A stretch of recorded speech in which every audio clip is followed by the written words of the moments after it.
Info devotional channel நேயர்கள் அனைவருக்கும் அன்பான வணக்கம். அனைவருக்கும் பொங்கல் நல்வாழ்த்துக்களோடு தை மாதத்தோட சிறப்புகளை பார்த்தோம். இந்த தை மாதம் மிக மிக மகத்துவம் நிறைந்த மாதம் அப்படின்னு சொல்லலாம். உழவு தொழிலுக்கு மரியாதை செலுத்தும் உழவர் திருநாள் இந்த தை மாதத்தின் முதல் நாள் அப்படின்னு கூட சொல்லலாம். அமாவாசை நாட்கள்ல பித்ருக்களுக்கு பூஜையை முறையா செய்யாத குடும்பத்துல குழப்பம், சண்டை, வியாதி, வம்ச விருத்தி இதெல்லாமே சற்று குறைஞ்சுக்கிட்டே வரும்.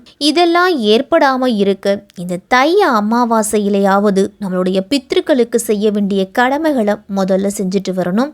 ஒவ்வொரு தமிழ் மாதத்துக்கும் ஒவ்வொரு சிறப்பு அப்படின்னு இருக்குது. இந்த தை மாதத்தில் மக்களோட மனதை மகிழ்விக்கும் பண்டிகைகள் அப்படிங்கிறது அதிகமாக இருக்கும். அதே மாதிரி காரியங்கள் கைகூடி வரும் விரத நாட்கள் அதிகமாக இருக்கிறதால இந்த தை மாதம் தனித்தன்மையாக தெரியும். இந்த தை மாதம் 14/1/2024 ஞாயிற்றுக்கிழமை போகி பண்டிகை நம்ம கொண்டாடுறோம். தை மாதத்துல தனது பயணத்தை வடக்கு நோக்கி மாற்றும் சூரியனை வரவேற்கும் விதமா கொண்டாடும் விழா தான் இந்த போகி. நம்மளுடைய வாழ்க்கையில் நம்ம சந்திச்சுக்கிட்டு இருக்கிற தேவையற்ற துன்பங்களிலிருந்து விடுபட்டு மனதை மகிழ்விக்கும் விதமா தை 1ஆம் தேதியை நம்ம வரவேற்போம். போகி என்று வீட்டின் வாசல்ல பொங்கல் பண்டிகைக்கான காப்பு அப்படிங்கிறது கட்டுவாங்க. அதுவும் இன்னமும் கிராமத்துல இந்த வழக்கம் அப்படிங்கிறது இருந்துகிட்டு இருக்கு.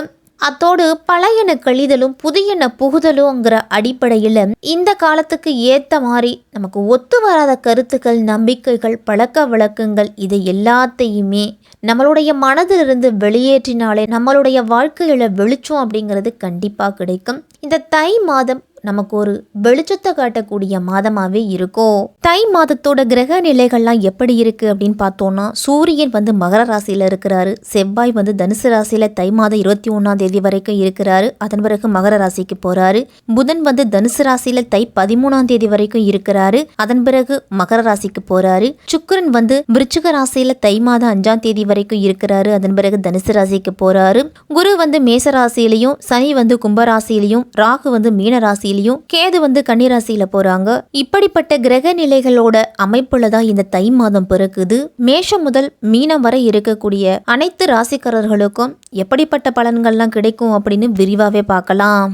அச்சத்தை தவிர்த்தால் உச்சம் எட்டலாம் என்றும் நினைக்கக்கூடியவர்கள் தான் இந்த மகர ராசிக்காரர்கள். உத்திராடம் 2, 3, 4ஆம் பாதம், திருவோணம், அவிட்டம் நட்சத்திரத்துல பிறந்தவங்களுக்கெல்லாம் இந்த தை மாதம் எப்படி இருக்கும், என்னென்ன பலன்கள்லாம் கிடைக்கும் அப்படின்னு பார்க்கலாம். ஒளிவு மறைவு இல்லாதவர்களே, உங்களுடைய ராசிக்கு மாதத்தின் தொடக்கத்திலேயே சனி தனஸ்தானத்துல சஞ்சரிக்கிறாரு. தனாதிபதியாவும் சனி இருக்கிறதால பொருளாதார நிலை சிறப்பா இருக்கும். உங்களுடைய மன கவலைகள் எல்லாமே மாறக்கூடிய மாதம் இந்த தை மாதம். சுப செலவுகள் எல்லாம் நீங்க எதிர்கொள்ள நேரிடும். தொழில் வியாபாரத்துல இருந்துட்டு வந்த குறுக்கீடு சக்திகள் எல்லாமே அகன்று ஒரு பிரகாசமான வெளிச்சம் இந்த தை மாதத்துல உங்களுக்கு தெரியும். குடும்பத்துல உள்ளவர்களோட தேவைகள் எல்லாம் நீங்க பூர்த்தி செய்யறதுக்கு முன் வருவீங்க.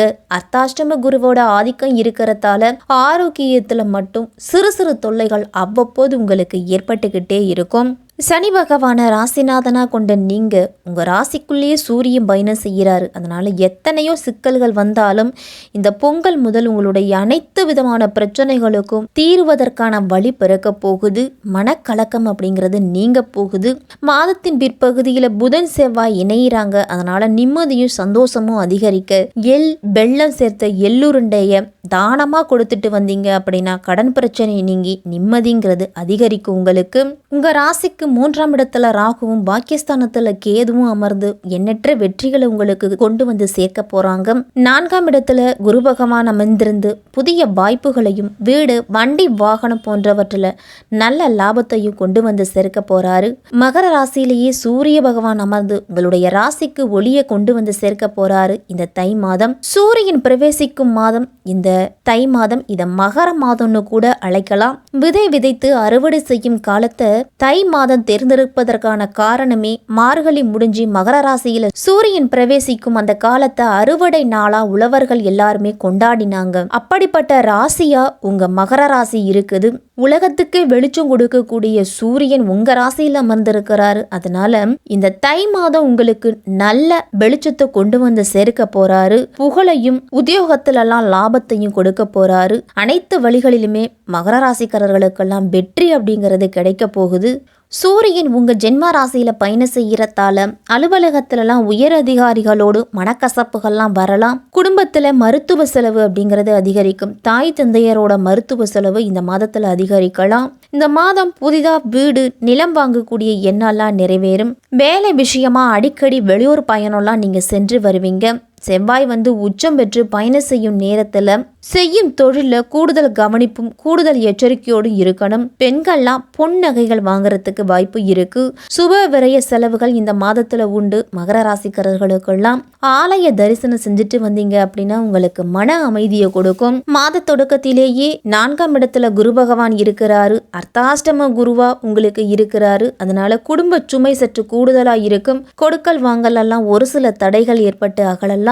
அதே மாதிரி குடும்பத்துல ஒருவர் மாற்றி ஒருவருக்கு உடல் ஆரோக்கியத்துல பிரச்சனைகள் வர்றதால மருத்துவ செலவுகளும் அந்த அளவு அதிகரிக்கும்.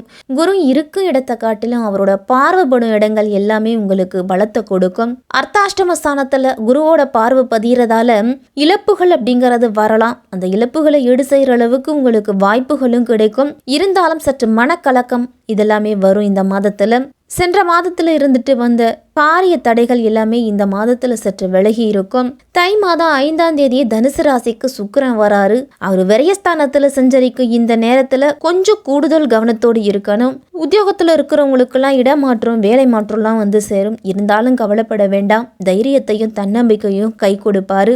உத்தியோகத்திலலாம் சக பணியாளர்களால ஒரு சில பிரச்சனைகள்லாம் ஏற்படலாம். இது மாதிரி கோப்புகளை கையாளுறவங்க பணத்தை கையாளுறவங்கெல்லாம் எச்சரிக்கையா இருக்கணும். அடுத்தவர்களோட விஷயத்துல தலையிட வேண்டாம். உங்களுடைய வேலைகளை நீங்களே பாருங்க. அடுத்தவர்களிடத்துல ஒப்படைப்பதை தவிர்த்துக்குங்க. தை மாதம் 13ஆம் தேதி மகர ராசிக்கு புதன் வராரு. புதன் ஜென்ம ராசியில இருக்கும் பொழுது உங்களுக்கு நல்ல நிறைய வாய்ப்புகள் அப்படிங்கிறது கிடைக்கும். தொழில்ல அந்த வாய்ப்புகளை எல்லாத்தையும் நீங்க பயன்படுத்திக்கிறது நல்லது. பாதியில நின்ற கட்டிட பணியெல்லாம் மீண்டும் தொடருவீங்க. பூர்வீக சொத்து பிரச்சனைகள்ல இருந்து சிக்கி தவித்த உங்களுக்கெல்லாம் பஞ்சாயத்துக்கள் மூலமா சாதகமான தீர்ப்பு அப்படிங்கிறது கிடைக்கும். பழைய வாகனம் உங்களுக்கு பழுது வச்சுக்கிட்டே இருக்கும். வாகன பழுதுகளால செலவுகளும் அதிகரிக்கும். இந்த மாத தொடக்கத்திலேயே சனி பகவான் தனஸ்தானத்தில் அதுவும் 2ஆம் இடத்துல சஞ்சரிக்கிறாரு. பொருளாதார பற்றாக்குறையிலிருந்து ஓரளவு நிவர்த்தி கிடைக்கும் அப்படின்னாலும் உங்களுக்கு செலவுகள் அந்த அளவு வரிசை கட்டி நிற்கும். புதிய யுக்திகளை கையாண்டு உங்களுடைய கடன் சுமையை குறைச்சிக்குவீங்க. கொடுத்த வாக்கை எப்படியாவது காப்பாற்றணும் அப்படிங்கிற நம்பிக்கை கொண்டு முயற்சி செய்வீங்க. தொழில் உத்தியோகத்திலெல்லாம் உங்களுடைய வளர்ச்சிக்கு முக்கியமான புள்ளிகள்லாம் ஆலோசனை கொடுப்பாங்க. ஜென்மசனி விலகியதால உங்களுக்கு இனி துணிவும் தன்னம்பிக்கையும் அதிகரிக்கும். போட்டிக்கு கடை வைத்தவங்கெல்லாம் விலகி சொல்லுவாங்க. பணிபுரியும் இடத்துல இருந்துட்டு வந்த பகை உணர்வு எல்லாமே மாறும். இதுவரைக்கும் சலுகைகள் தருவதற்கு மறுத்த உயரதிகாரிகள்லாம் இப்பொழுது தானா முன்வந்து உங்களுடைய நீங்க கேட்ட சலுகைகளை கொடுப்பாங்க. தை மாதம் 21ஆம் தேதி மகர ராசிக்கு செவ்வாய் போறாரு. லாபாதிபதியான செவ்வாய் உங்க ராசியில சஞ்சரிக்கும் பொழுது கொடுக்கல் வாங்கல இருந்து வந்த பிரச்சனைகள் எல்லாமே குறையும். ஆன்மீக பயணங்கள்லாம் சென்று வருவீங்க.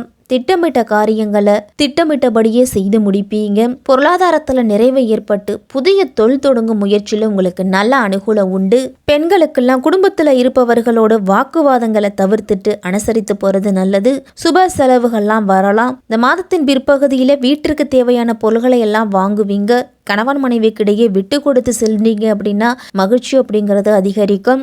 மாணவர்களுக்கெல்லாம் கூடுதல் கவனத்தோடு கல்வியில படிக்கிறது நல்லது. உயர்கல்வி படிக்கும் மாணவர்கள்லாம் படிப்பை தவிர வேற எந்த விஷயத்திலையும் உங்களுக்கு கவனம் அப்படிங்கிறது போகக்கூடாது.